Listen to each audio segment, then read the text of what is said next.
안녕하세요. 김승현 안피디의 스포일러 김승현입니다. 그동안 계속 말씀드렸지만 정말 오랫동안 준비했습니다. 저희의 첫 번째 시승차는 링컨 에비에이터 3.0L V6 가솔린 모델입니다. 일단 차가 어떤지부터 보겠습니다. 이게 일반적인 미국 차라면 분명 어딘가 문제가 있어야 합니다. 보통 미국 차라고 하면은 단차도 심하고, 그리고 어딘가 고장나 있고, 야야 이 정도면 충분해, 이런 식으로 만든다고 생각을 하잖아요. 한마디로 별로라는 거죠. 별로 그런 차들을 돈 주고 사고 싶진 않죠. 이런 인식을 바꾸려면 뭔가 획기적인 변화가 있어야 합니다. 획기적인 변화라는 건 하루아침에 만들어지는 게 아니죠. 그런데 이 차는 다행히도 그동안 봐왔던 미국 차들과는 차원이 달랐습니다. 여러분이 어떻게 생각하실지는 모르겠지만 이 차는 정말 잘 만들어졌습니다. 시트나 스티어링 휠 질감이나 어느 하나 흠잡을 곳이 없다는 거죠. 어떻게 링컨이 이런 차를 만들었을까요? 문 닫는 소리도 고급스럽네. 괜찮은 것 같습니다. 좋은 점은 더 있습니다. 과할 것 같은 크롬 장식은 고급스러움을 더했고, 옆모습은 웅장함 그 자체입니다. 영상빨이 잘 안 받는 것 같다는 느낌을 빼면 실물 자체는 완벽한 차죠.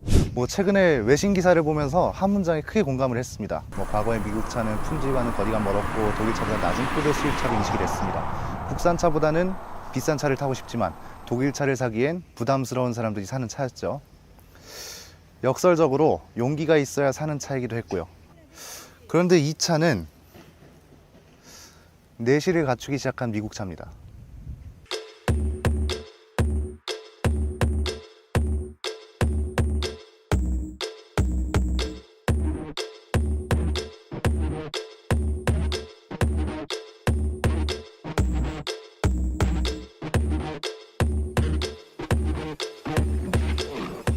내실을 갖추기 시작했다는 건 진정한 럭셔리카를 만들기 시작했다는 말입니다. 링컨 중에선 에비에이터가 첫 시작이라고 할 수 있고, 다행히 그 결과물은 상당히 괜찮게 나왔습니다. 투박하기만 했던 미국차답지 않게 고급스러운 디테일을 추가했고, 부드러운 천연 가죽, 28개의 레벨 울티마 스피커, 그리고 똑똑한 에어 서스펜션까지 갖추고 있습니다. 이 차의 가장 인상적인 부분은 3.0L V6 터보차저 엔진입니다. 전동화로 넘어가고 있는 이 시대에 단단히 저항을 하는 듯한 느낌이죠.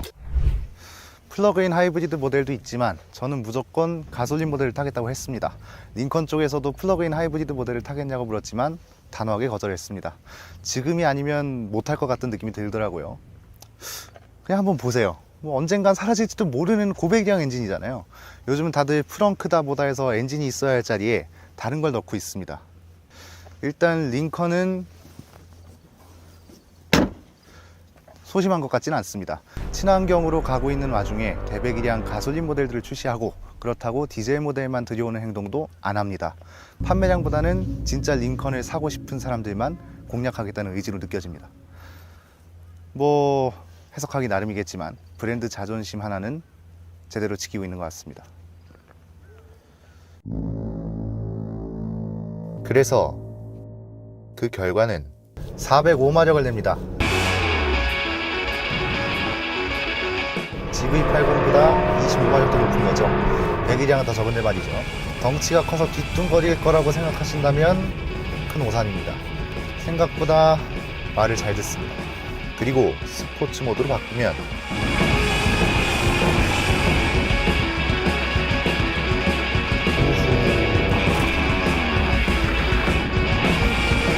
대부분의 SUV들은 빠르게 움직이면 어딘가 불안정합니다.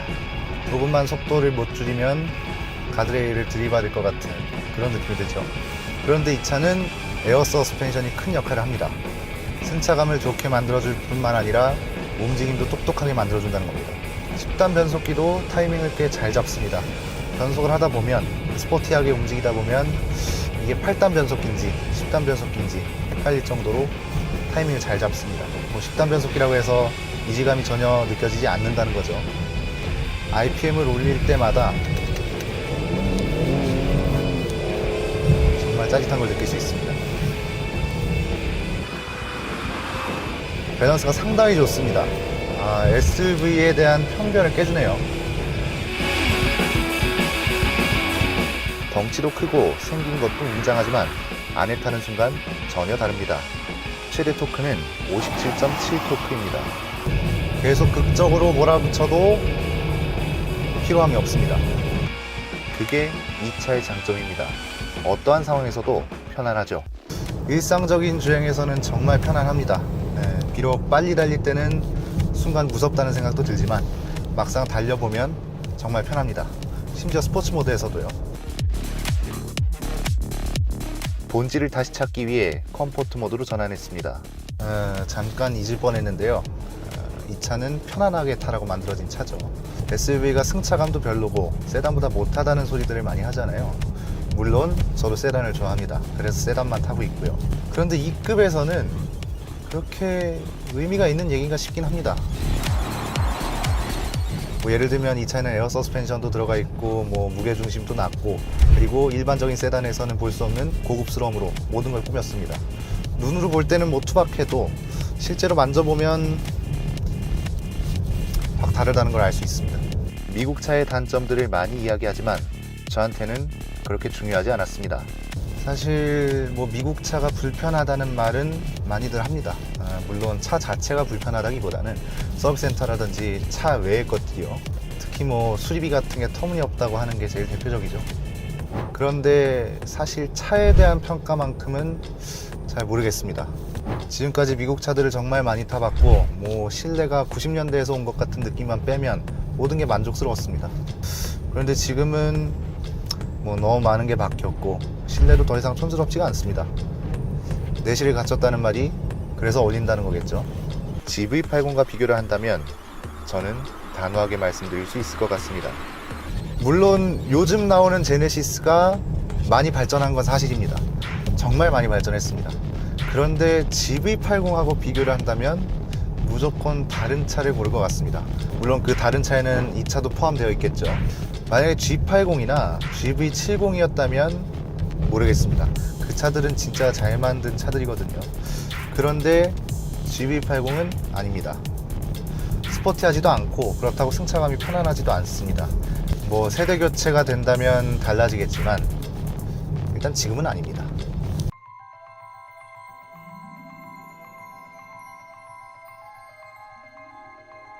그래서 이 차가 더 특별하게 느껴진다는 겁니다. 뭔가 좀 새로운 시작 같은 느낌입니다. 이전에 마음에 들지 않았던 것들, 고쳐야 할 것들, 그런 것들을 모두 고치고 이제 좀 제대로 만들기 시작했다는 느낌입니다. 약간 저랑 비슷한 것 같습니다. 자동차 이야기를 많이 하고 싶었지만 이제서야 많이 하게 된 것 같은 느낌. 그래서 제 소중한 친구와 이제 좀 제대로 자동차 이야기를 해보고자 합니다. 그런 마음가짐으로 지금 모든 영상을 만들고 있고요. 그런데 사실 잘 모르겠습니다.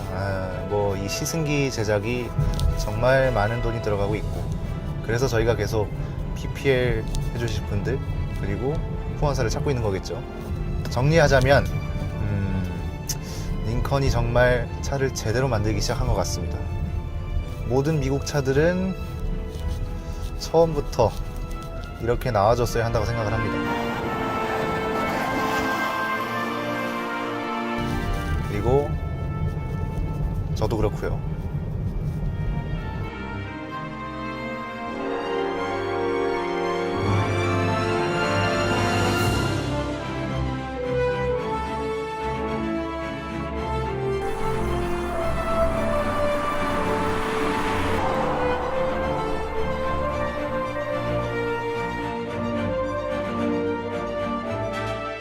불과 몇 년 전까지만 해도 한국은 농부와 가축으로 가득했습니다. 높은 건물은 찾아볼 수 없었고 논과 밭 그리고 산과 강이 나라의 전부였죠. 그러나 지금은 상황이 많이 바뀌었습니다. 1980년대까지만 해도 거의 모든 사람들이 자동차를 타고 다니거나 것은 상상도 하기 힘들었습니다.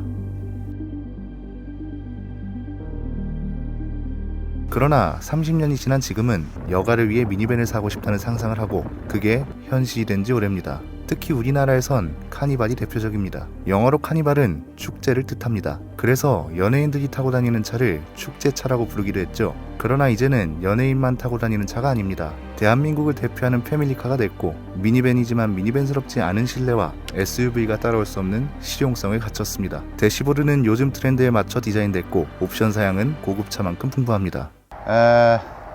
머리는 신경 쓰지 마세요. 안PD가 이렇게 하라 그랬습니다. 사실 신형 카니발을 이렇게 가까이서 본 건 처음입니다. 그런데 벌써부터 마음에 듭니다. 이렇게 헤드램프로 캐릭터를 표현한 것도 그렇고, 우람해진 차체도 정말 마음에 듭니다. 이렇게 그냥 앞에만 보고 있으면 사실 그냥 거대한 SUV 같거든요. 그런데 고개를 이렇게 돌려보면 미니밴입니다. 디자인은 정말 대단한 것 같네요. 카니발에 하나 없는 게 있다면 미니밴스러운 옵션들입니다. 하지만 그럼에도 한국에서의 판매량은 항상 압도적입니다.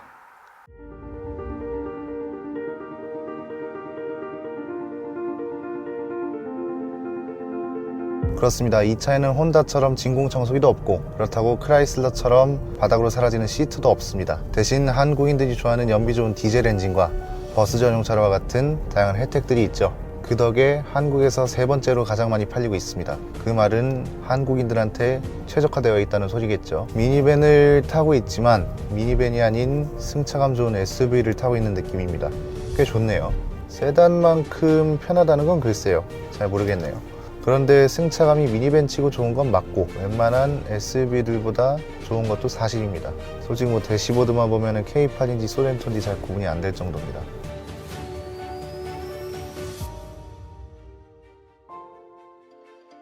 디젤 엔진도 힘있게 괜찮습니다. 202마력의 45토크를 발휘하죠. 사실 이게 문제입니다. 카니발을 타면은 막 레이스 본능이 끌어오른다고 그러잖아요. 그럴 수밖에요.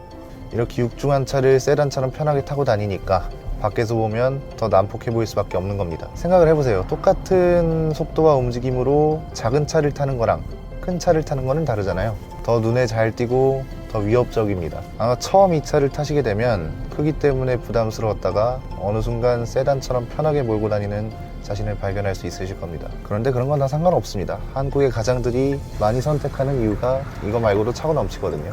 패밀리카로서는 정말 흠잡을 곳이 없습니다. 크기는 상당해도 가격은 합리적입니다. 옵션을 꽤 풍부하게 넣어도 세금 포함 4,300만원 정도로 구매가 가능합니다.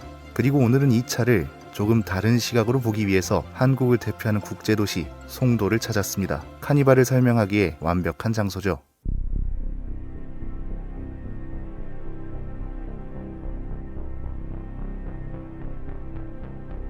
괜찮으시다면 송도에 대해서 잠깐 이야기를 해드리겠습니다. 인천 경제자유구역청이 조성 중인 경제자유구역이죠. 송도에 있는 포스코타워는 한때 대한민국에서 가장 높은 건축물이었습니다. 인구는 20만 명 정도 되고, 뭐 주거구역, 상업구역, 뭐 랜드마크, 물류단지, 국제여객터미널, 뭐 지식정보산업단지, 첨단산업클러스터, 이런 것들이 모두 모여있는 곳입니다.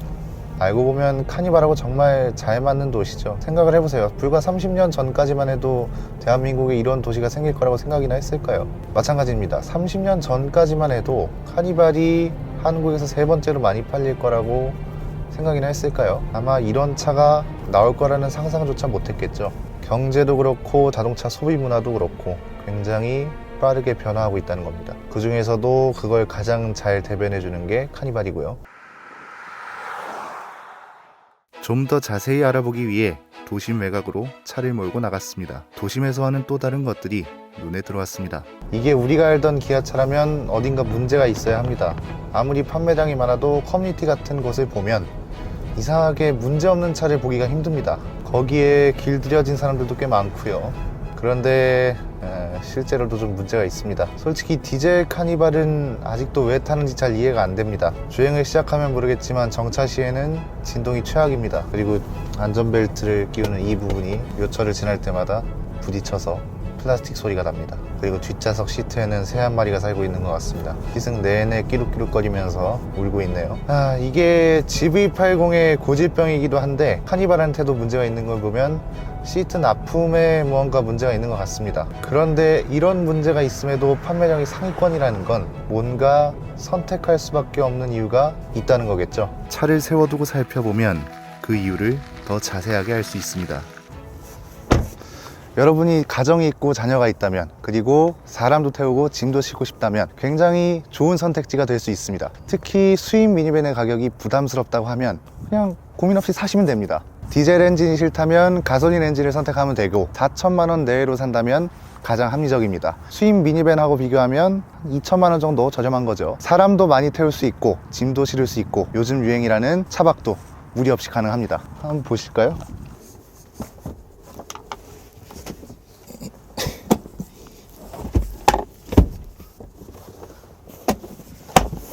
이렇게 넓게 활용할 수 있습니다. 이 차를 사신 분은 버스 전용차로 따위는 신경 쓰지 않았다고 합니다. 그래서 7인승 모델을 구매한 거고요. 왜 이 차를 샀냐고 물었을 때는 국가적 혜택보다 가족들과 여유롭게 탈 차를 찾다 보니 사게 됐다고 말씀해 주셨습니다. 저도 그 얘기에 동의합니다. 1년에 버스 전용 차로를 몇 번이나 탈까요? 단순하게 자녀들만 태운다면 이 차를 살 이유가 없습니다. 그러나 우리나라에는 명절 문화가 있죠. 이때는 6자리가 필요하고 짐도 많이 싣게 됩니다. 그게 바로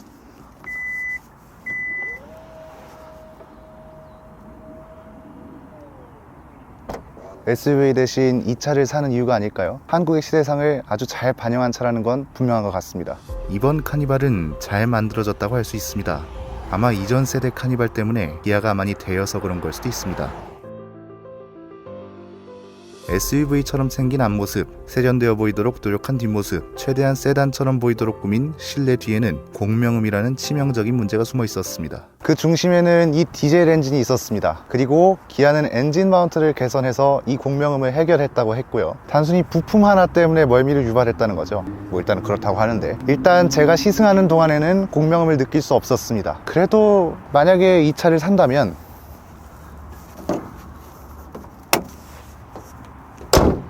무조건 저는 가솔린 모델을 살 것 같습니다. 그게 훨씬 마음이 편하지 않을까요? 물론 지금은 디젤 모델의 판매량이 압도적입니다. 그 마음은 충분히 이해합니다. 디젤 모델도 몰아보면 정말 잘 나가거든요. 엔진 자체는 이전 세대로부터 물려받은 거지만 차체는 완전히 달라졌습니다. 얼마 전에 강병희 선수가 서킷에서 카니발 타는 거를 봤습니다. 사실 그 영상을 볼 때까지만 해도 왜 굳이 서킷에서 이 차를 타는지 이해가 안 됐습니다. 그러나 조금만 속도를 높여보면, 일반적인 미니밴이라면 무게중심이 높아서 굉장히 뒤뚱거립니다. 그런데 이 차는 준대형 세단처럼 움직입니다. 강병희 선수가 했던 칭찬이 이제야 좀 이해가 되는 것 같습니다. 혼다 오디세이만큼 정확하진 않아도 토요타 시에나보다는 날렵한 것 같습니다. 솔직히 명품 엔진이라고는 당연히 말 못하겠습니다. 이쯤 되니까 가솔린 모델이 상당히 궁금해지네요. 그런데 이 정도 움직임이면 왜 그렇게 카니발을 타면 쏘고 다니게 되는지 조금은 이해가 됩니다. 움직임이 밖에서 보는 것과는 다르게 꽤 괜찮네요. 굉장히 둔하게 생겼지만 움직임은 생각보다 괜찮습니다. 토크가 괜찮아서 시내에서 주행하기에는 딱 좋다고 할 수 있죠. 딱 지금이 현대기아차가 큰 폭으로 발전하고 있는 시기라고 생각을 합니다. 그걸 K8에서만 느낄 수 있을 줄 알았는데 지금 카니발에서도 일정 부분 그게 느껴집니다. 이 차를 사야 하는 이유는 더 있습니다. 일반적으로 주행할 땐 굉장히 편합니다. 이렇게 과속방지턱을 넘을 때도 괜찮습니다. 큰 차에 타고 있지만 큰 차에 타고 있지 않은 것 같은 느낌입니다. 비록 빨리 달릴 때는 조립이 잘못된 사무실 의자처럼 무서운 순간도 있지만 상당히 편합니다. 굳이 드라이브 모드를 바꾸지 않아도 말이죠. 그리고 이 차 덕분에 제가 가지고 있던 데이터도 굉장히 많이 업데이트가 된 것 같습니다. 좋은 얘기로 마무리를 하기 전에 페이스리프트 모델에서 새롭게 개선되어야 할 부분들이 좀 많은 것 같습니다. 이 정도로 앞유리가 크고 대시보드 공간도 넓은 차가 헤드업 디스플레이를 옵션으로조차 넣을 수 없다는 게 이해가 안 됩니다. 아까 말씀드렸던 것처럼 이 안전벨트 소음이 상당히 거슬립니다. 그리고 이중접합 차음유리가 들어갔는데 바람소리가 심합니다. 이쪽 문틈 사이로 지금 들리거든요. 이렇게 되면 이중접합 차음유리를 넣을 필요가 없어지는 거죠. 뒤쪽에서는 계속 끼룩끼룩 울어대는 시트도 있고 이거는 꼭 개선이 되어야 하고요. 좋게 말하면 GV80급이라고 할 수 있을까요? 동일한 문제니까요. 어쨌든 다시 좋은 말로 돌아와서, 사실 저는 다른 기자분들이나 유튜버분들보다 정보 업데이트가 느립니다. 비록 안필이나 저나 시장 동향 분석이나 데이터 분석은 빠르게 할 수 있지만 이렇게 직접 타거나 하는 경험에 의한 데이터는 당연히 불리할 수밖에 없습니다. 신차 행사를 아예 안 가는 건 아니지만 그렇다고 주력 브랜드를 모두 가는 것도 아니기 때문이죠. 최근 들어서 그래도 신차를 꽤 많이 타긴 했지만 오늘 이 차를 통해서 굉장히 큰 업데이트를 한번 받은 느낌입니다. iOS 14.8 버전이 아니라 드디어 15 버전으로 된 것 같습니다. 결론적으로 오늘 이 차 덕분에 앞으로 나올 국산차가 더 기대되는 것 같습니다.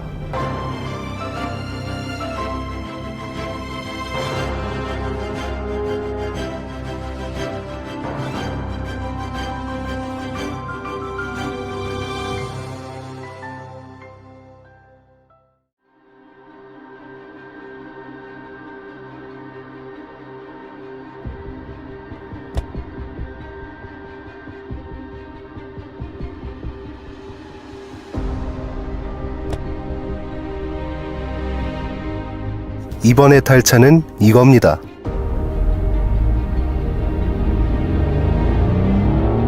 인천 송도의 높은 빌딩들 사이에 기아차 역사상 가장 완성도 있고 가장 합리적이며 가장 사고 싶은 차가 왔습니다.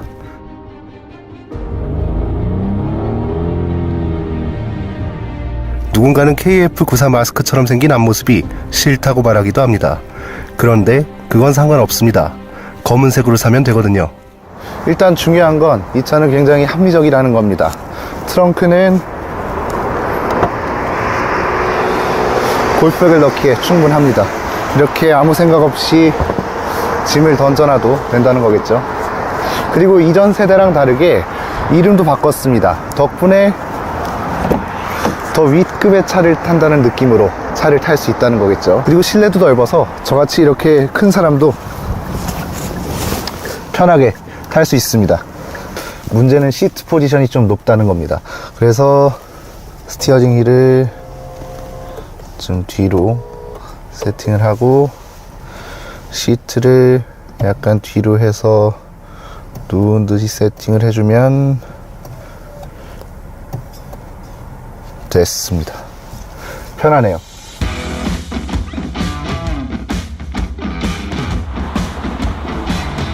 시트 포지션이 높은 게 조금 문제가 될 수도 있습니다. 기존에 세단을 타고 다녔던 분들은 대부분 그렇겠지만 특히 저 같은 경우도 굉장히 낮게 깔린 포지션을 좋아합니다. 이런 사람들한테는 조금 높게 느껴질 수도 있습니다. 다리가 짧고 상체가 긴 사람들한테는 머리 공간이 조금 답답하게 느껴질 수도 있고요.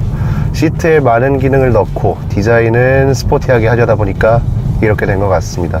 물론 저는 불편하지 않습니다. 저는 다리가 길거든요. 하나 문제가 있다면 살짝 부담스러운 앞모습입니다. 하지만 어두운 색깔을 선택하면 충분히 해결할 수 있는 문제죠. 솔직히 저도 처음 실물을 봤을 때는 조금 놀랐습니다. 그때 봤던 게 밝은 회색이었거든요. 그런데 최근에 제가 사려고 하는 검은색 차를 본 뒤로는 마음이 많이 놓였습니다. 검은색은 꽤 세련됐거든요. 이 큰 차체를 움직이기 위해서 요즘 사라지고 있는 추세인 V6 자연흡기 가솔린 엔진이 들어가 있습니다. 힘이 좋기 때문에 도심에서는 이렇게 조용하게 다닐 수 있죠. 도심에서 촬영하는 내내 2000rpm을 넘긴 적이 없습니다. 그리고 실내는 솔직히 다시 봐도 좀 놀랍습니다. 새로운 로고를 이렇게 놓고 보니까 고급스럽고 커브드 디스플레이도 시원시원하고 이 시트도 정말 푹신하고 좋습니다. 빠르게 달리기 위해 만들어진 차가 아니라서 승차감도 정말 마음에 듭니다. 제네시스보다 승차감이 좋다고 얘기했다가 윤석노 대표님한테 한마디 들었죠. 그건 제 몸이 이상한 거라고요. 그런데 지금 다시 타보니까 그 생각이 더 확실해졌습니다. 모트라인하고 비교 시승기라도 해봐야 될 것 같네요. 사실 욕을 먹을까봐 걱정이 되긴 하는데 진짜 그런 걸 뭐 어떡합니까. 제가 딱 마음에 드는 승차감을 정말 오랜만에 찾은 것 같습니다. 타면 탈수록 빨리 사고 싶어지는 차입니다. 이게 무조건 푹신푹신하다는 게 승차감이 좋다는 게 아니고 말 그대로 전자 제어를 하는 거잖아요. 제어를 하는 서스펜션이 들어가 있기 때문에 푹신할 때는 푹신해주고 그리고 단단해질 때는 단단해지고 그렇기 때문에 그랜저보다 승차감이 더 좋다고 말하는 게 아닐까요? 이런 고급스러운 만듦새에도 불구하고 가격은 정말 합리적입니다. 제가 지난주 영상에서 이 차를 사야겠다는 생각이 바뀌었다고 말씀드렸던 이유는 간단합니다. 원래는 내년 3월쯤에 계약을 하려고 그랬거든요. 그런데 생각이 좀 바뀌었습니다. 그보다 더 빨리 사야겠다는 생각으로요.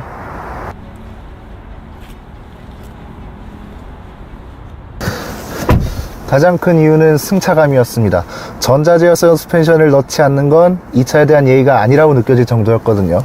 그리고 여기 있는 공조장치 버튼은 언제 봐도 혁신적입니다. 여기를 누르면 내비게이션, 여기를 누르면 공조장치 버튼이 나옵니다. 이래서 심플하고 세련되게 디자인을 할 수 있었던 거겠죠. 그리고 메리디안 사운드 시스템은 여기서 섬세하게 조작을 할 수 있습니다. 스테이지 모드, 무대가 바로 앞에 있는 것처럼 소리가 나온다는 거잖아요. 볼보에나 있던 기능이 기아에도 들어갔습니다. 이런 건 확실히 좋은 것 같네요. 물론 이런 것들이 운전하는데 왜 필요하냐고 생각하실 수도 있습니다. 이걸 한번 보시죠. 스티어링 휠에 있는 이 버튼을 누르면 가운데에 그림이 뜨면서 반자율주행 기능이 작동됩니다. 그러니까 차가 스스로 주행을 한다는 거죠. 물론 완전 자율주행 기능은 아닙니다. 그런데 보세요. 법률상으로 자율주행차는 아직 불법입니다. 그런데 지금 현대기아차의 반자율주행은 거의 비슷한 수준으로 만들어내고 있는 것 같습니다. 실제로 차선을 잃고 차로 중앙을 계속 유지하는 기능이잖아요. 그러다가 차로를 바꾸고 싶으면 이렇게 방향지시등만 켜면 됩니다. 그럼 안전한 상황인지 스스로 판단하고 스스로 차로를 바꿉니다. 다시 차로를 바꿔볼까요? 테슬라에서나 보던 기능이잖아요. 놀랍습니다. 이제 기아에서도 이걸 볼 수 있네요. 이건 그러니까 더 편하게 이동할 수 있다는 소리죠. 전방만 잘 주시하면서 시트에 있는 마사지 기능을 켜고 그냥 쭉 가면 됩니다. 정말 단언컨대 이 가격대에 제가 운전해 본 차 중에서 가장 편합니다.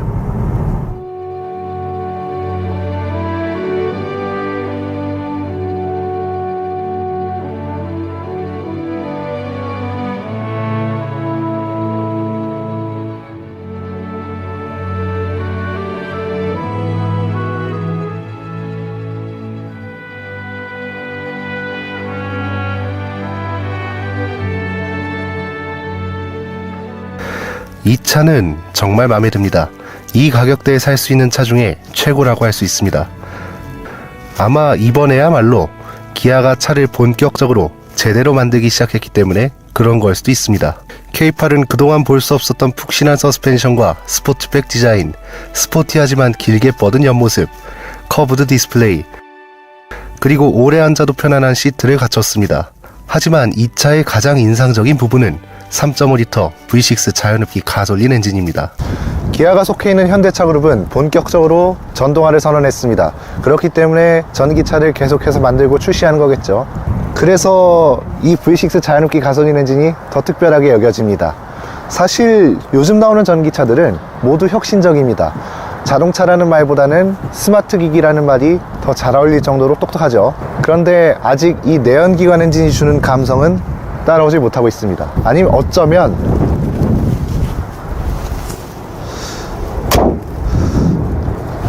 자동차라는 카테고리는 같지만 추구하는 방향성이 달라서 그런 걸 수도 있습니다. 마치 발라드랑 힙합이 음악이라는 카테고리는 같지만 추구하는 감성은 다른 것처럼 말입니다. 그런데 만약 빠르게 움직인다면 어떻게 바뀔까요? 300마력을 냅니다. 토크는 36.6kgm고요. 사실 전륜구동 세단이라 움직임을 크게 기대하지 않았습니다. 그런데 은근 쫀득한 맛이 있네요. 벤츠가 전륜구동 세단을 만들면 이런 느낌이지 않을까 싶습니다. 그리고 RPM을 더 올려보면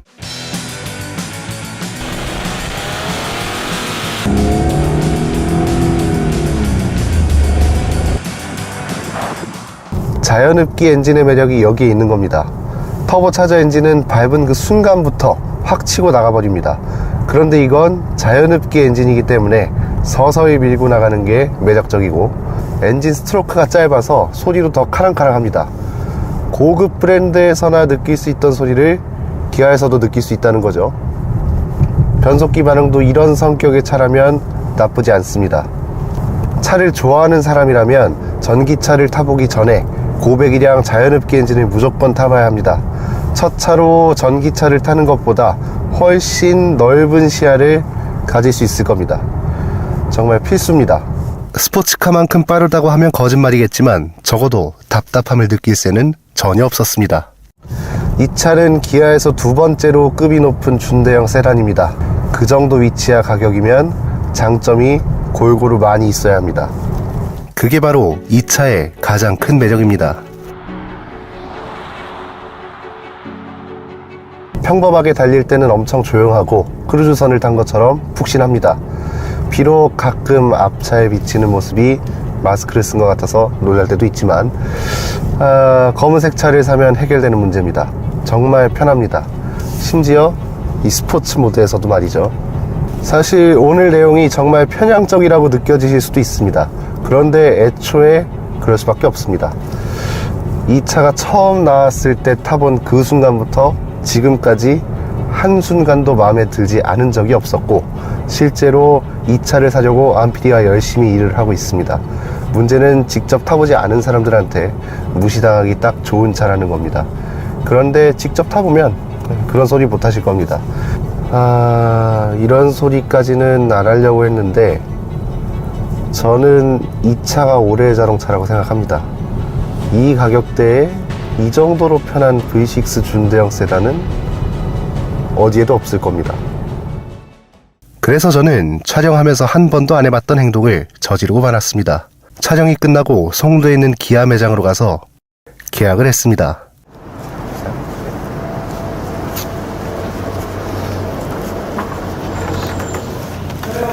안녕하세요. K8 계약하려고요.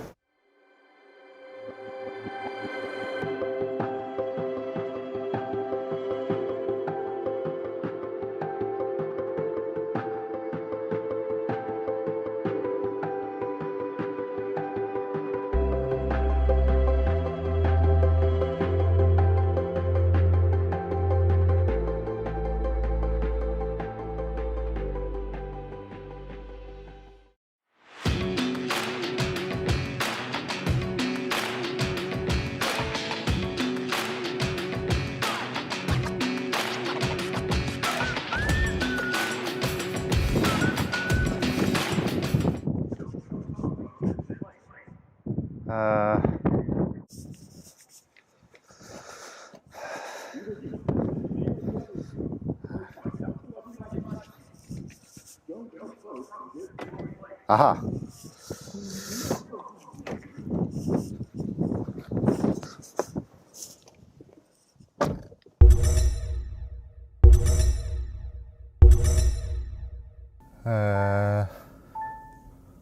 소리가 났으니까 시동이 걸린 거겠죠?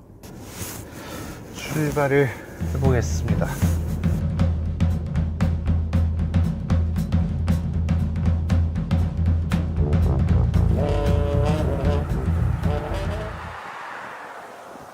저는 EV6를 타고 가장 먼저 우리나라의 수도인 서울을 가보기로 했습니다.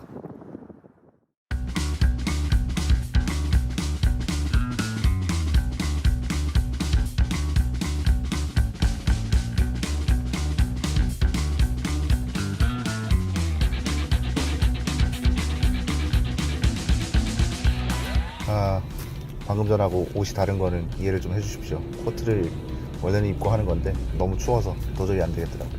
어쨌든 여긴 여의도 증권가입니다. 우리나라 경제의 중심이라고 할 수 있죠.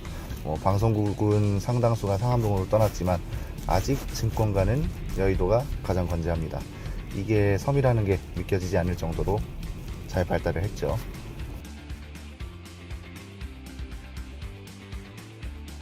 저건 국회의사당입니다. 정치활동도 이뤄지고 법도 만들어지고 정치인들의 전투력도 상승시켜주는 곳이죠. 저 도움 안에는 로브스텍 건브이가 살고 있다고 합니다. 죄송합니다. 저건 63빌딩입니다.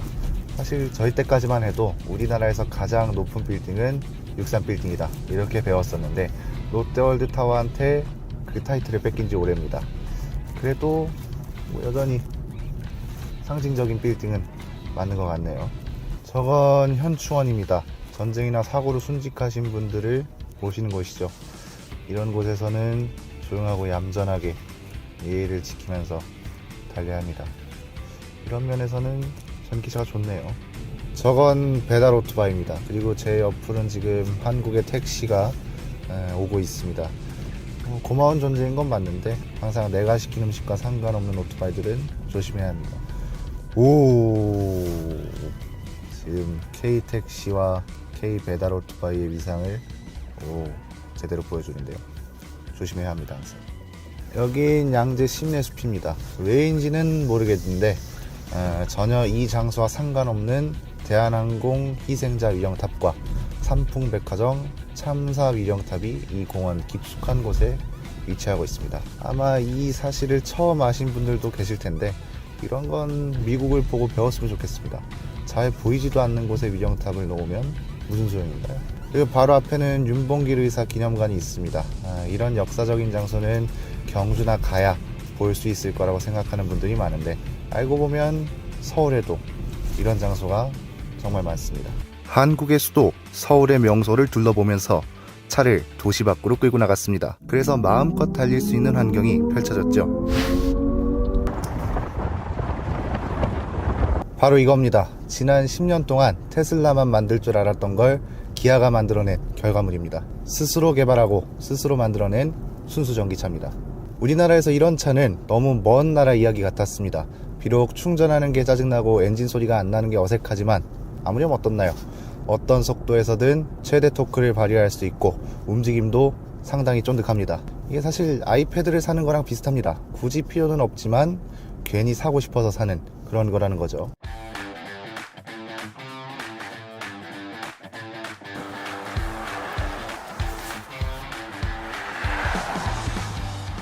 사실 전기차를 운전하는 게 아직도 전 이상합니다. 내연기관차를 너무 좋아해서 일부러 피하는 것도 있지만 뭐 막상 타보니까 좋네요.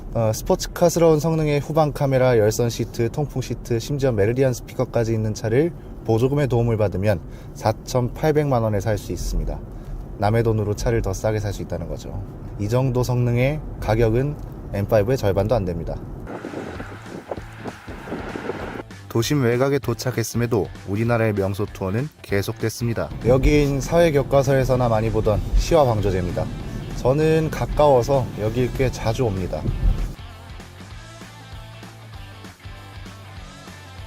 저긴 방조제 중간에 있는 휴게소고요.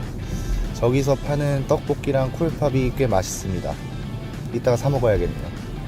드디어 대부도에 도착했습니다. 저기 보이는 게 시화호입니다. 그러니까 뭐 시화호도 그렇고 저희가 항상 보내드리는 대부도도 그렇고 이렇게 항상 의미가 있는 장소에서 저희가 시승기를 찍고 있죠. 뭐 저런 것들은 항상 뭐 사회책에서나 뭐 한국지 책에서나 뭐 그런 데서나 보던 거잖아요. 그런데 이렇게 아름다운 장소, 의미 있는 장소를 저희가 소개를 해드리려고 했는데 시간이 없어서 지금까지 못 해드렸습니다. 오늘이라도 이렇게 보시면 좋죠. 제 EV6 시승기는 초대받지 않은 사람 때문에 흐름이 끊겼습니다. 뭐 차보다는 기아 EV6를 가져왔어? 갑자기 왜 오셨어요? 아니 너 전기차에 대해서 아무것도 모르는 것 같아서 내가 테슬라 차주잖아? 전기차 전문가로서 내가 정확하게 알려줄게. 언제부터 전문가예요? 이걸 사고 난 뒤로부터. 이게 뭐예요? 갑자기 말도 없이 와가지고.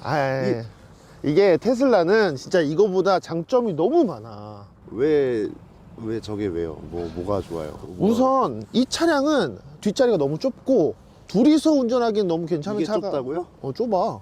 이거 안 이게요? 타봤어? 아니 그게 문제가 아니고 왜 갑자기 와가지고 지금 그러니까 전기차에 대해서 내가 정확하게 너한테 알려주려고 온 거야. 저한테요? 너 잘 모르는 것 같아. 구독자 많다고 지금 무시했어요. 아니 그건 아니고 어쨌든 이 차량 같은 경우는 가족끼리 4인이 아주 편안하게 탈 수 있는 차고 심지어 내가 너무나 재미있게 운전할 수 있는 차이기 때문에. 이것도 재밌어요. 아니라니까. 아니라고요? 이제 예전에는 네. 테슬라만 전기차였잖아요. 응.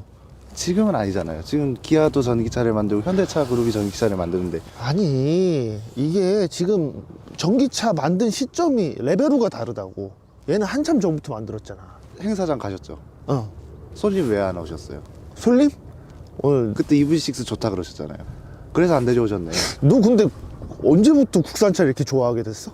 테슬라만 있을 때는 모르겠는데 지금은 기아도 전기차를 만들고 아이오닉도 나오고 심지어 중국산도 전기차가 있잖아요. 중국 차도 전기차를 만드는데 아니 너 그렇다고 중국 전기차를 살 거야? 아니요. 그건 아니잖아. 네. 그럼 무조건 대안은 테슬라밖에 없어. 아직 이 차량은 나도 좋아하긴 하는데 전기차를 만든 지 얼마 안 됐기 때문에 이 차이점은 분명히 존재한다고. 앞으로 행사장 안 가실 거예요? 가야지. 근데 왜 아니 가긴 가는데 내가 이거를 탔다 보니까 너무나 좋더라고. 갑자기 생각난 게 하나 있어요. 뭔데? 형하고 별로 얘기하고 싶지 않다는 거예요. 그래? 나도 얘기하기 싫은데 오늘은 너한테 끝까지 주입식 교육을 시켜줄 거야. 아니에요. 저 아니에요.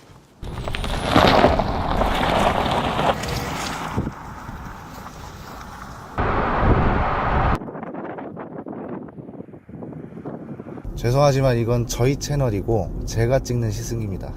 그걸 안경 쓴 테슬라 오너가 와서 망치는 건 있을 수 없는 일입니다. 이 차를 진짜 끝내줍니다. 비록 우렁찬 엔진 소리는 안 나지만 이걸 한번 보세요.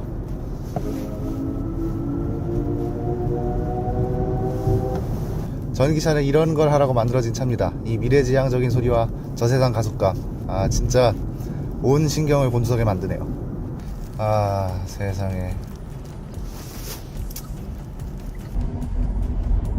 이건 EV6랑 하는 첫 데이트입니다. 데이트 때는 안경 쓴 삼촌 같은 사람이 따라오는 걸 좋아할 사람이 없겠죠. 그래서 저는 저분들을 따돌릴 겁니다.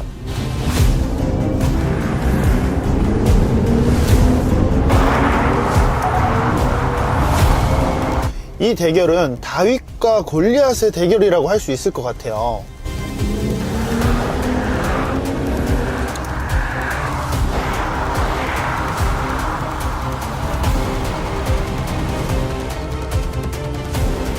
일단 기아 EV6 같은 경우는 1회 충전 시 주행거리가 475km, 제가 타고 있는 모델 Y 스탠다드는 아쉽게도 352km 밖에 가지 못합니다. 그렇다고 달리기를 EV6가 더 잘할까요? 아니죠. 코너가 가까워지는데 더 이상 기아차의 약점이 아닙니다. 왜냐면 요즘 기아차는 정말 똑똑하게 움직이기 때문이죠.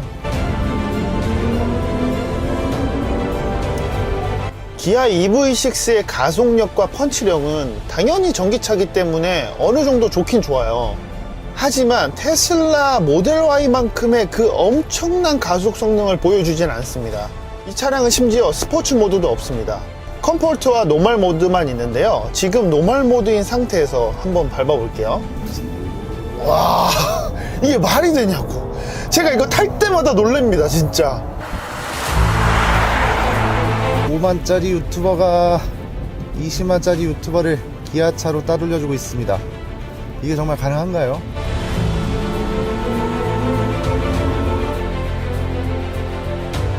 절대 못 따라잡을 겁니다. 방금 건 조금 무리했어요. 이 속도를 버텨준다니까요. 이 엄청난 속도를 버텨주는 걸 보면 이만큼 완벽한 차가 있을까 싶을 정도예요. 만약에 M3랑 비교한다고 생각했을 때 저는 오히려 M3보다 이 차량이 더 재미있고 더 빠르다고 생각합니다. 제발.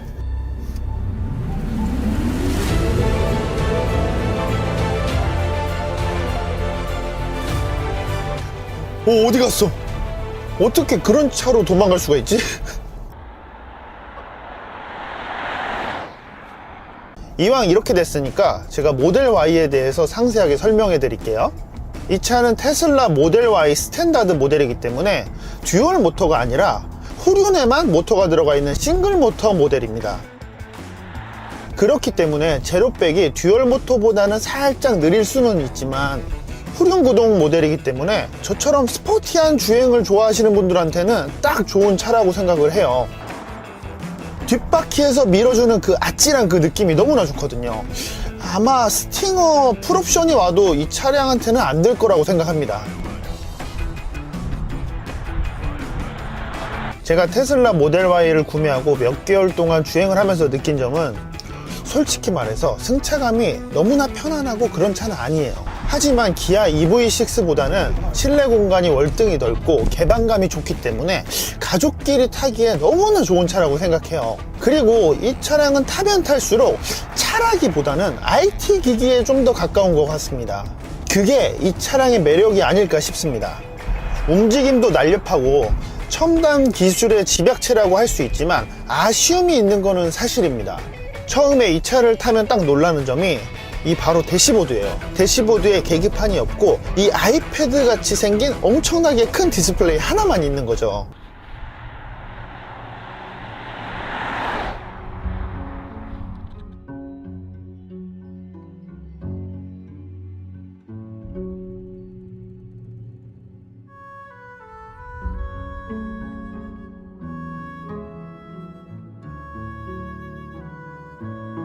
한편 저는 20만 유튜버를 버리고 다시 저만의 시승기를 시작했습니다. 이건 참수료입니다. 연평해전에서 활약을 했고 지금은 태역군함을 여기다 기념하기 위해 전시를 해둔 거고요. 저 위에는 해군 영웅도 전적비가 있습니다. 왜 저런 거는 항상 구석에 두는지 모르겠는데 어쨌든 있습니다. 아, 미국에는 추모공원이 시내 중간에 딱 있어요. 오늘 제발 가시면 안 돼요 그냥. 아, 죄송해요. 계속 이렇게 깐죽거리려고. 왜 따라오신 거야 또? 내가 하고 싶은 말은 9.11 테러 추모공원이 시내 한복판에 있잖아. 네. 그건 우리나라에서 진짜로 배워야 될 점이라고 나는 생각해. 네. 그래서 난 뉴욕에 가면 꼭 한번 가보려고 생각하고 있어. 아직 안 가보신 거예요? 아직 안 가봤지. 왜 간 것처럼 그렇게. 나도 가보고 싶다고. 아, 오늘 형이 다 망쳤어요 그냥 시승기. 아, 그래?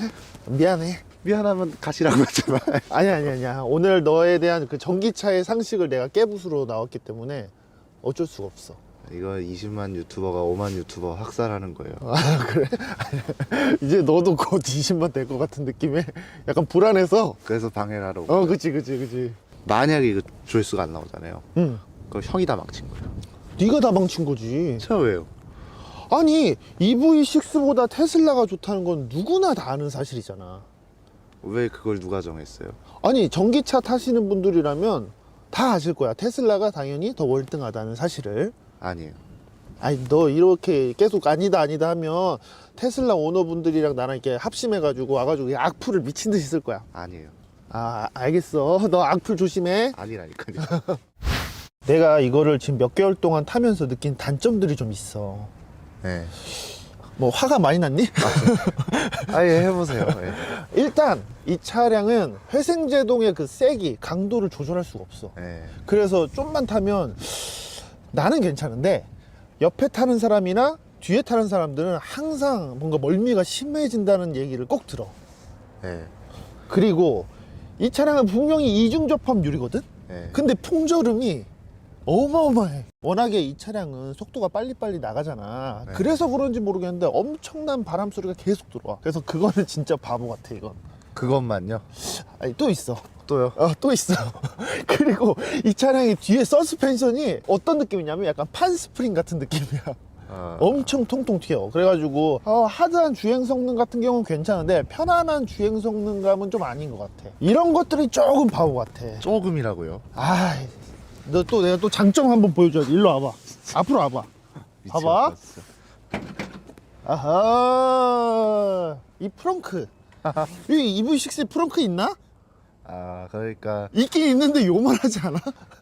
그러니까 이 프렁크 하나 때문에 막 승차감도 별로고 막 조수석이랑 뒷좌석에 탄 사람들은 다 멀미하고 풍절음도 심해서 시끄러워 죽겠는데 이거 하나 때문에 탈만하다. 테슬라는 그래서 배려심이 너무나 좋아. 그래서 난 이 차가 좋다니까. 아니라니까요. 맞다니까? 아니에요. 맞다니까? 아니에요. 맞아, 이 차가 더 좋아. 아니에요. 그냥 우리 결별하자 이제. 안 되겠다. 너랑 대화가 안 돼.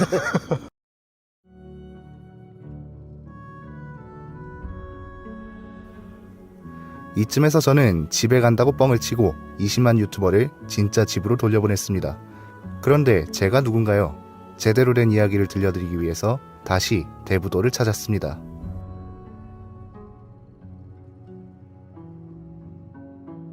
사실 테슬라도 마찬가지지만 이 차도 모든 게 완벽하다고는 말 못하겠습니다. 어제까지만 해도 괜찮더니 오늘은 히터를 켜도 계속 찬바람만 나오고, 스팅어가 출시된 지 꽤 됐기 때문에 이 차는 개선됐을 줄 알았는데 여전히 트렁크 쪽에서 찌그덕거리는 소리가 납니다. 그리고 정말 짜증나는 건 충전기 상태입니다. 제대로 된 충전기를 찾기가 너무 힘듭니다. 어떤 건 서버 오류고, 어떤 건 신용카드를 못 읽고, 어떤 건 아예 작동을 안 합니다. 대체 전기차 보조금이 어디에 쓰인 건지 알 수 없다는 거죠. 어쨌든 다시 차 얘기로 돌아오면 테슬라랑 EV6는 구분 지을 필요가 있습니다. 인정하고 싶지는 않지만 어쩌면 전기차로서는 테슬라가 더 나은 선택일 수도 있습니다. 이건 좀 명확하게 구분을 해야 합니다. 전기차, 그러니까 IT 기기 같은 그런 시선으로 본다면 테슬라는 정말 좋은 장난감 같습니다. 약간 괴짜 같은 느낌이 있죠. 그런데 반대로 자동차로서 평가를 한다면 EV6가 나은 선택이 될 겁니다. IT 기기 같은 첨단 전기차를 살지, 그래도 아직은 자동차다운 전기차를 살지 결정한다면 답은 의외로 쉬울 겁니다.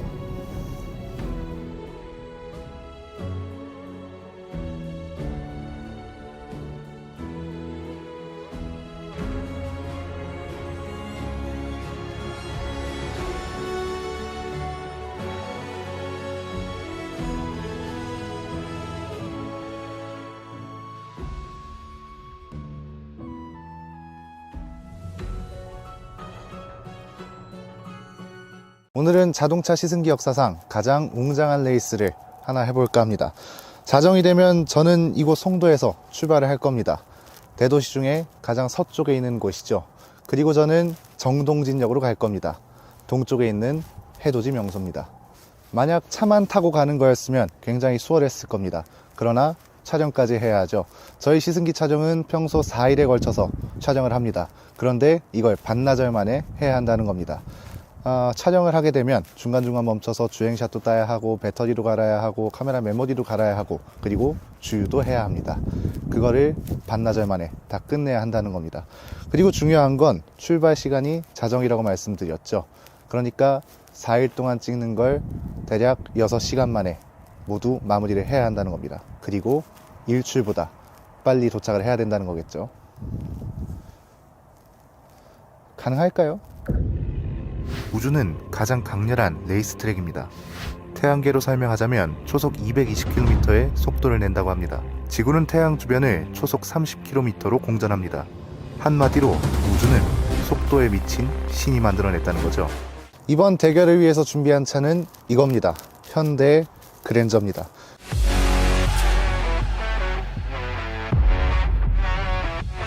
그리고 저는 여기서 고민이 하나 생겼습니다. V6 가솔린 모델을 가져가느냐, 하이브리드 모델을 가져가느냐였습니다. V6 가솔린 모델은 재밌고 빠르게 달릴 수 있습니다. 대신 연비가 별로죠. 하이브리드 모델은 연비가 좋고 주유소도 안 가도 됩니다. 그리고 편안하게 달릴 수 있습니다. 그만큼 시간도 절약되겠죠.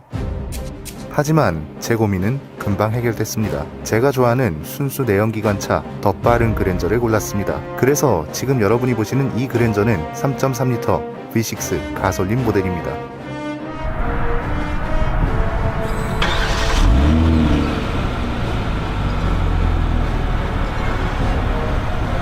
정확하게 자정이 되면 출발할 겁니다. 이제 새해의 문을 열 2022년에 첫 시승기를 시작할 때가 됐습니다. 한국에서 가장 잘 팔리는 대형 세단과 우주의 대결입니다.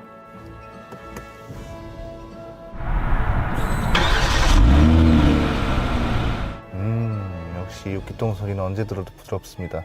약간 얼굴 없는 가수 같죠? 이모티콘 같은 얼굴에 부드러운 목소리.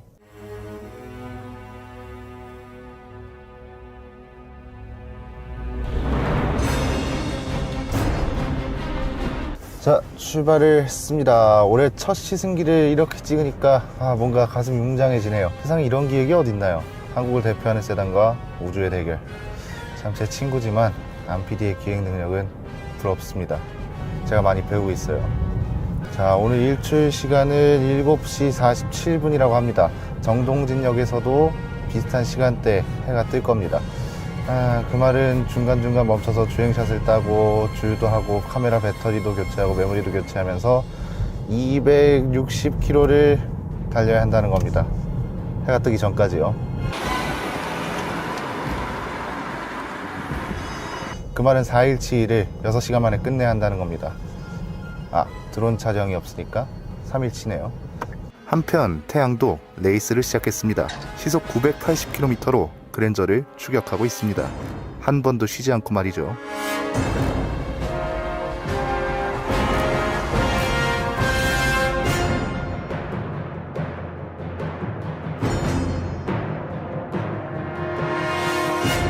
신호에 많이 걸리거나 1차로에서 정속 주행하는 트럭을 만나거나 아니면 뭐 카메라에 문제가 생기면 우주가 이기게 되는 거죠.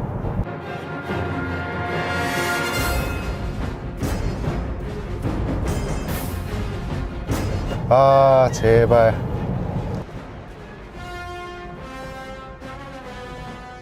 아마 저 사람 속으로 이봐 트럭 기사 친구, 우리 치열한 레이스 한 판 해볼까? 넌 90km가 끝이지? 난 무려 91km를 달릴 수 있다고. 이렇게 생각하고 있겠죠. 상황이 별로 안 좋네요. 80km 도로에서 50km라니 대체 멍청한 5030은 누구 머리에서 나온 건지.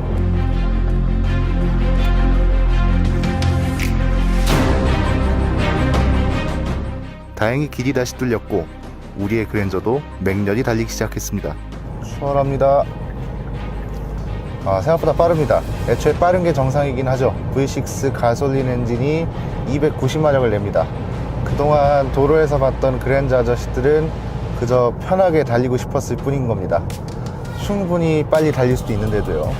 300마력이 안 넘는 건 아쉽지만 이 소리를 한번 들어보세요. 와, 편하게 달릴 수도 있고 빠르게 달릴 수도 있는 성능이죠. 이게 정말 좋다는 겁니다. 이제 전 1월의 일출을 이기러 갑니다. 하지만 그때 우주는 저에게 가혹한 핸디캡을 줬습니다. 세상에, 구간 단속이라니. 구간 단속은 수십 킬로미터에 걸쳐 연속으로 놓여 있었고 제 평균 속도도 무너져 내렸습니다.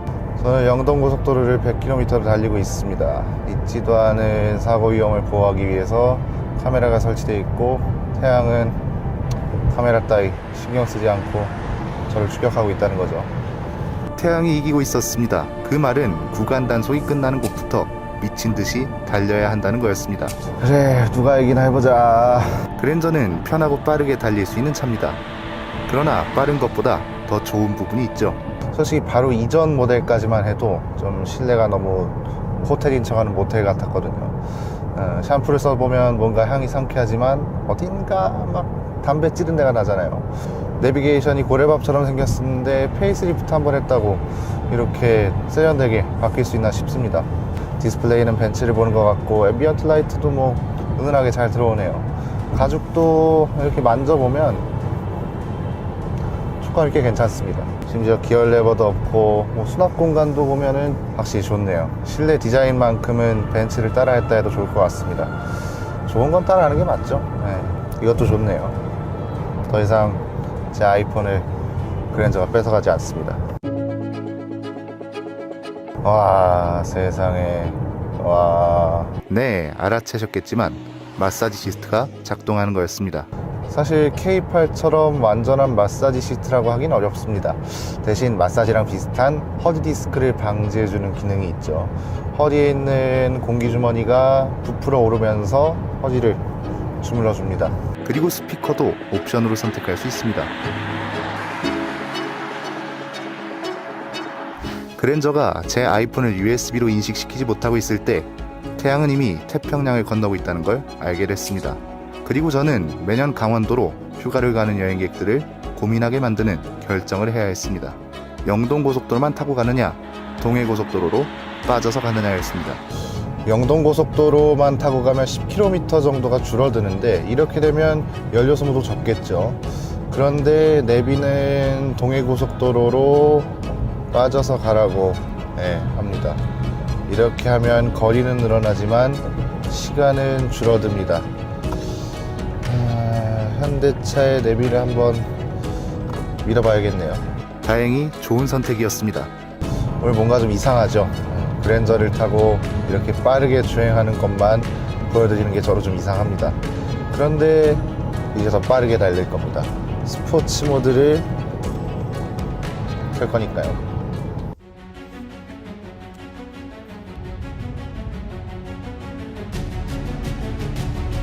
이거 보세요. 계기판이 빨간색으로 바뀌었습니다.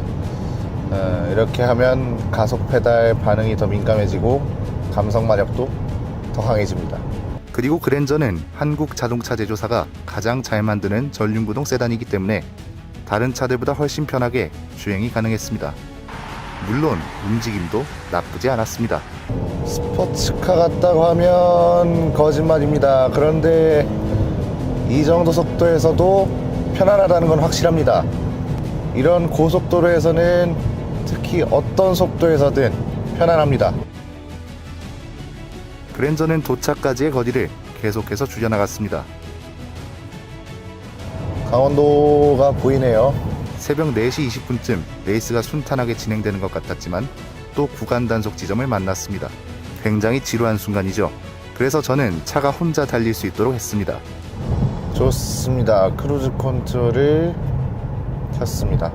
현대차가 이건 정말 잘 만들죠. 딱 100km에 맞춰두고 카메라와 센서가 전방 도로 상황과 앞에 있는 차를 감지합니다. 이렇게 하면 앞에 있는 차를 감지하고, 네, 여기 뜨네요. 앞에 차가 속도를 내면 제 차도 속도를 내고, 저 차가 속도를 줄이면 제 차도 속도를 줄입니다. 저는 그냥 혹시나 모를 위급 상황에만 대처를 하면 됩니다.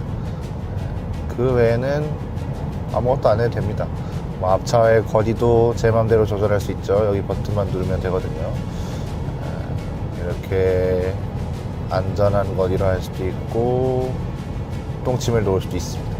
네, 이렇게 하면 정속 주행하는 차들을 비키게 하기 딱 좋은 기능이 되겠죠. 이제 새벽이 무르익은 시간입니다. 고속도로에는 차가 없고 저는 졸지 않기 위해 최선을 다했습니다. 우리 안PD는 역시나 제 친구답게 언제나 제 생각을 정말 많이 합니다. 이번에도 촬영을 새벽에 한다는 걸 알아서 졸릴 때 들으라고 이걸 하나 주더라고요. 이게 애플카랑은 조금 다르죠. 애플카는 우리가 추측과 친구의 목소리를 듣는 건 좋았지만 졸음을 쫓는 데에는 그리 도움이 안 됐습니다. 그러나 이게 저를 정신 차리게 만들었죠. 연료 경고등이 떴습니다. 50km밖에 못 가네요. 시간도 없는데. 세상에. 주유하는 시간이 이렇게 낭비스러웠던 건 처음이었습니다.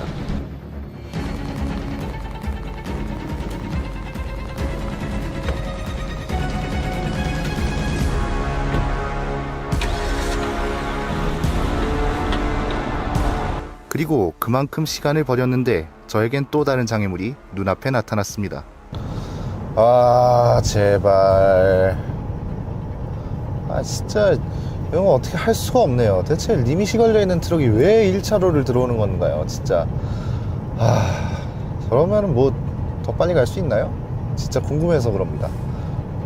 덕분에 저도 100km 도로에서 90km로 달려야 하고 돌이 튀지는 않을까, 판스프링이 날라오지는 않을까 조마조마하면서 달려야 하잖아요. 몇 천만 원 시간은 카메라를 설치할 시간에 저런 거나 좀 단속을 하라는 겁니다. 정부는 과속 단속으로 돈을 좀 벌긴 하겠지만 과속만큼 위험한 게 저런 트럭들입니다. 정속 주행하는 쌍용차도 마찬가지고요. 르노 삼성도, 오래된 그랜저도. 네. 트럭이 다시 비킬 때쯤엔 태양이 저를 앞서고 있었습니다. 일출이 시작되기까지 1시간이 채 안 남았습니다. 좋습니다. 120km 정도 남았고 새까맣던 하늘이 푸르게 변하고 있습니다. 푸르스름하네요. 여담인데 푸르스름하다는 단어가 참 아름다운 것 같습니다. 우리나라 말에만 있는 표현이잖아요. 이럴 때가 아니긴 한데 어쨌든 그렇습니다. 아이폰이 알려주는 일출 시간이 틀렸다고 생각하기 싫은데 설마 더 일찍 뜰까요? 기상청이 비 예보는 못 맞춰도 일출 시간은 잘 맞추겠죠.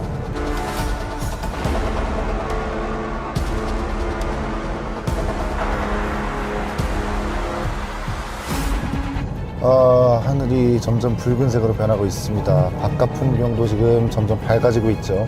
제가 보기엔 일출이 얼마 안 남은 것 같은데 이건 제가 질 수도 있다는 거죠. 일출까지 남은 시간이 32분 정도 남았습니다.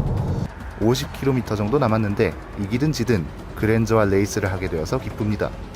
토요타 아발론이 그나마 수입차 중에선 가격대도 비슷하고 하지만 아발론은 인테리어, 옵션, V6 엔진의 감성 그 어떤 것도 그랜저보다 좋진 않을 겁니다.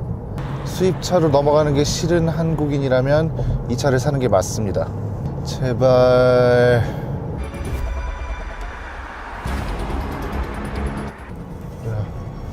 좌회전? 우회전? 어디로 가라는 거야? 제발 질 것 같은데.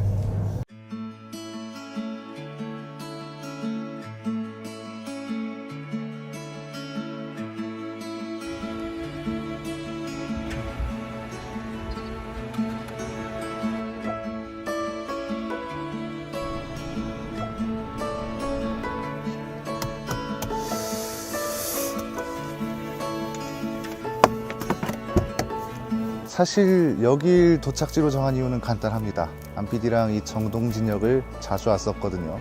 시승차를 타거나 아니면 제 차를 타고 드라이브를 자주 왔었습니다. 물론 학생 때요. 그때랑 지금이랑 다른 점은 지금은 같이 일을 하고 있다는 거죠. 당연히 이 영상을 지금 보고 있겠지만 올해도 열심히 같이 달려봐야겠습니다.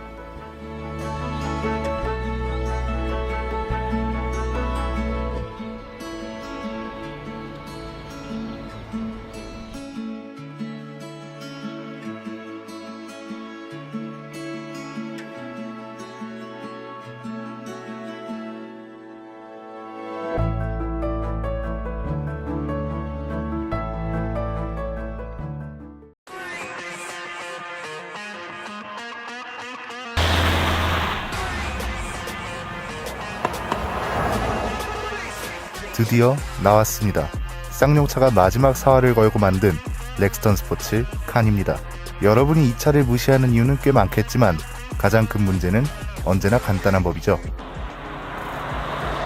바로 디자인, 티볼리스러운 디자인이었습니다. 사실 패밀리룩 자체를 부정하긴 싫습니다. 현대차도 그렇고 기아도 그렇고 제네시스도 그렇고 패밀리룩이 없는 브랜드는 없으니까요. 그런데 그게 보기 좋은 거면 모르겠지만 뭔가 좀 중국차스럽고 우람해 보이려고 근육을 키우는 게 아니라 어디서 이상한 화장법을 배운 것 같았습니다. 한마디로 별로였다는 거죠.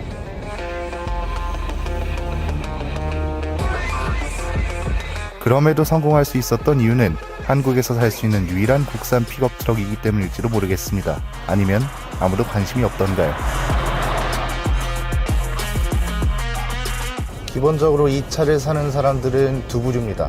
강원도에 사는 아저씨거나 강원도에 자주 놀러가는 아저씨들이요. 그래서 저도 강원도만큼 산이 많은 동네로 이 차를 끌고 갈 겁니다.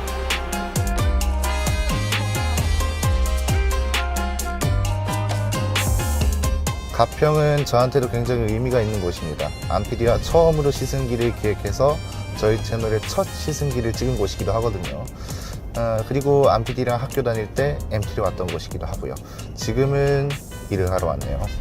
교통량도 별로 없어서 시승기를 찍기 딱 좋은 곳입니다. 저기 산이 있네요.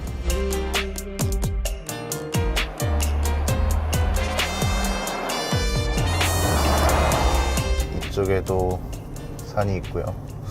와인딩하기 정말 좋게 생겼네요.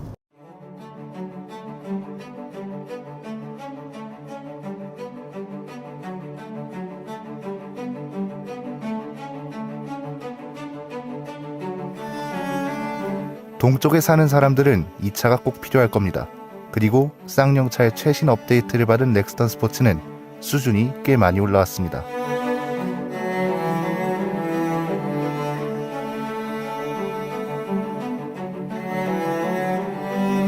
왜냐하면 이번엔 진짜 사활을 걸었거든요. 3천만원 초반부터 시작하는 가격은 생계형으로 타고 싶어하는 소비자들까지 사로잡았습니다. 지금 보고 계시는 풀옵션 모델도 4,600만원이면 충분합니다. 수입 픽업 트럭과는 차원이 다른 가격입니다.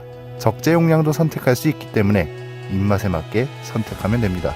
제가 앞에서 말씀드렸던 것처럼 기존의 렉스턴 스포츠는 어딘가 좀 부족했습니다. 그래서 디자인이 바뀐 것만큼 웅장한 성능을 발휘해 줄까요? 첫 번째 질문부터 시작해 보겠습니다.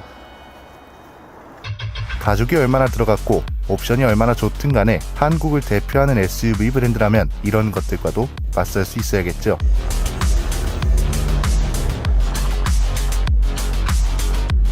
와, 이건 확실히 증명된 것 같은데요.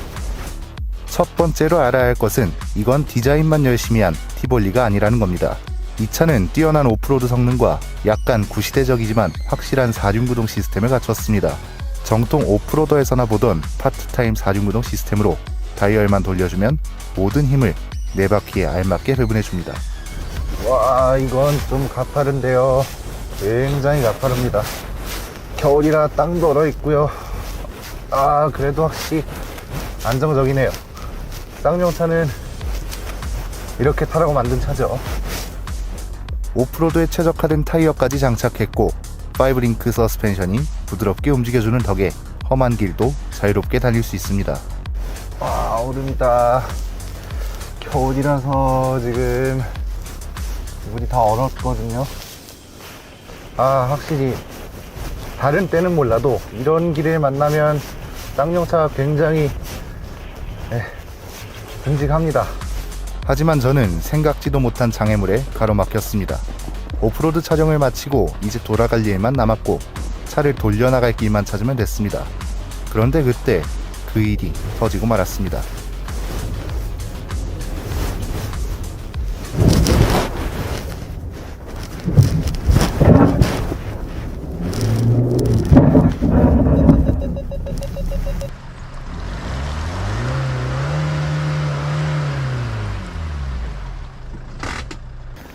자, 지금 보시면은 이런 상황입니다. 지금 눈이 너무 많이 와요.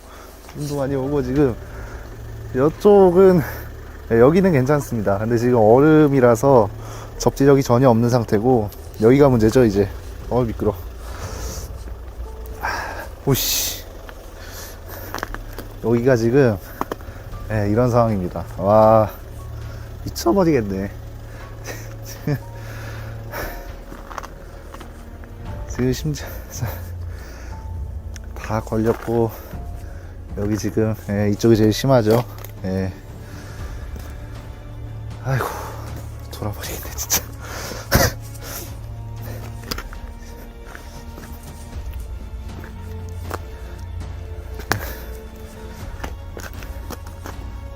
이런 상황입니다. 지금 아예 빠져가지고 지금 이게 이 차가 인지업이 됐고 타이어도 오프로드용 타이어인데도 안 되네요. 지금 보시면 완전 그냥 산골이거든요. 점점 날이 어두워지고 있습니다. 여기 보시면 카메라로도 잘 보이네요. 눈이 그만큼 많이 오고 있습니다. 큰일 났네요 진짜 이거. 네 형님. 바다가 보면 네. Y자로 갈라져서 바리케이트 약간 반쯤 열려있는 위랑 아래 바리케이트 없는 아랫길이랑 두 개로 나눠지잖아. 바리케이트 없는 곳이요. 없는 곳. 네네. 계곡 끼고. 네네네. 그거 여기서 얼마나 더 가? 그 석봉 펜션 있잖아요. 거기로 쭉 오시면 돼요 그냥. 오케이. 네, 거 쭉 직진하다가 그 칼봉산 자연휴양림 그쪽에서 오른쪽 도로 타고 쭉 오시면 돼요. 내가 봤을 때 이거 우리 인력으로 안 돼? 더 와야 돼? 더 와야 된다고요? 어떻게 해요? 이게 안 돼. 저를 구조하기 위해서 카라큘라 TV에서 가장 먼저 달려와줬지만 차 한 대만으로는 도저히 상황이 해결되지 않았고 결국 저는 구조 차량만 3대, 구조 인원 5명이 도와준 끝에 무사히 빠져나올 수 있었습니다.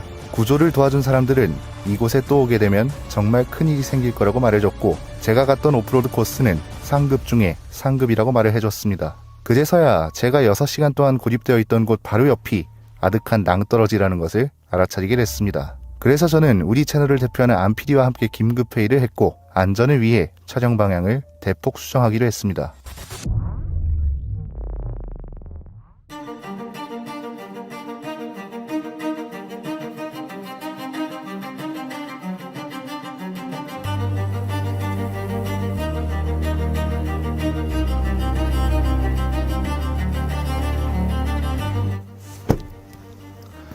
이 영상이 나갈 때쯤이면 모르겠습니다. 뭐 본계약 체결 이후에 또 다른 소식이 나왔겠죠.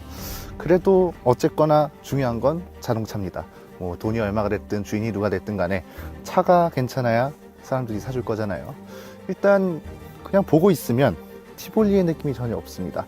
그릴하고 범퍼 그리고 의미 없긴 하지만 본일 위에 있는 장식이 추가되는 바람에 티볼리의 느낌을 완전히 지웠습니다.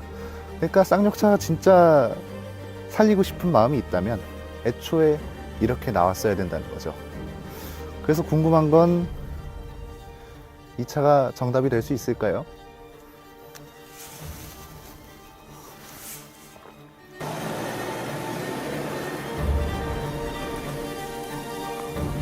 일반 승용차를 기준으로 본다면 이 차는 한없이 부족합니다. 그런데 픽업 트럭 기준으로 본다면 어떨까요? 그냥 솔직하게 말씀드리겠습니다. 요 차를 지날 때마다 이렇게 너무 덜컹거리고 풍절음도 심하고 엔진 소리도 너무 크게 들립니다.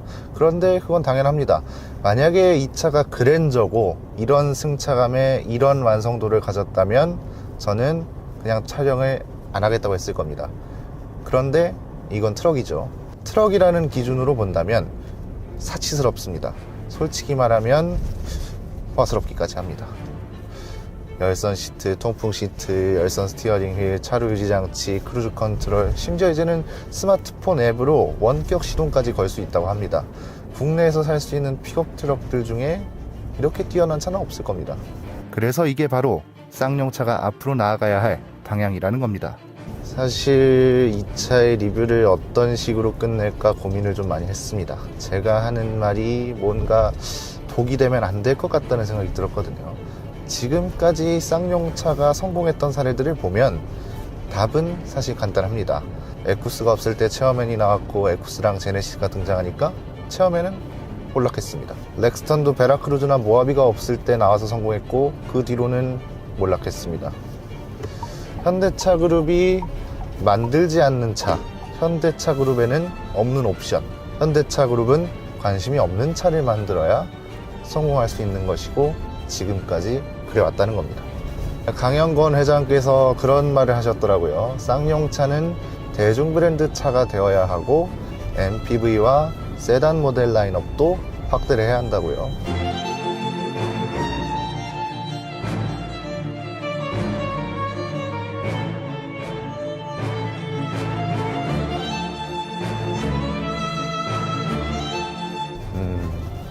글쎄요. 쌍용차가 만들어야 하는 차는 이런 차입니다.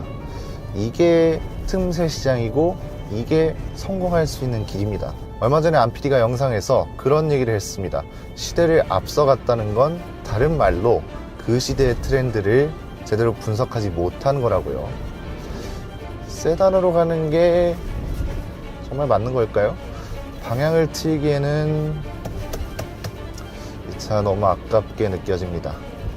현대차가 안 만드는 걸 제대로 파고들어야 할 때가 아닐까요?